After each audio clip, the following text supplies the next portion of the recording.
రారెడ్డిలోని Congress party ఆధ్వర్యంలో పట్టభద్రుల MLC ఎన్నికల సన్నాహక సమావేశాన్ని ఏర్పాటు చేశారు.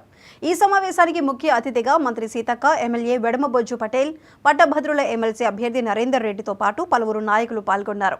ఈ సందర్భంగా మంత్రి సీతక్క మాట్లాడుతూ కాంగ్రెస్ పార్టీ ఇచ్చిన మాట ప్రకారం ఉద్యోగాలను ఇస్తుందని అన్నారు. యువత ప్రతి ఒక్కరూ ఆలోచించి పట్టభద్రుల ఎమ్మెల్సీ అభ్యర్థి నరేందర్ రెడ్డికి ఓటు వేసి భారీ మెజారిటీతో గెలిపించాలని కోరారు. నిర్మల్ జిల్లా ఇటు ఆదిలాబాద్ జిల్లా కింద వచ్చేటువంటి ఖానాపురం నియోజకవర్గంలో జన్నారంలో మా సోదరుడు విడంబొజ్జు గారి స్థానిక ఎమ్మెల్యే గారి నాయకత్వంలో మరి పట్టభద్రుల మండలి ఎన్నికల కోసం మా అభ్యర్థిని తీసుకొచ్చి ఇవాళ ఇక్కడ ప్రచార కార్యక్రమాన్ని కూడా స్టార్ట్ చేసుకోవడం జరిగింది. ప్రజలందరిలో కూడా మంచి స్పందన ఉంది.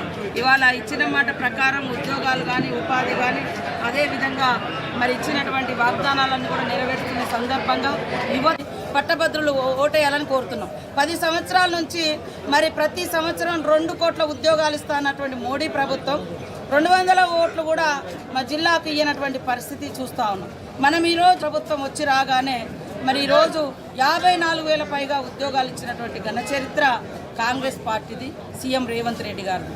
అందుకనే ఇవాళ ప్రజల మనిషిగా మళ్ళా యొక్క మరి ప్రభుత్వ కార్యక్రమాలు, ప్రభుత్వ పథకాలు బలంగా యువతకు, ఉద్యోగులకు అందుబాటులోకి తీసుకెళ్లే విధంగా పనిచేసేటువంటి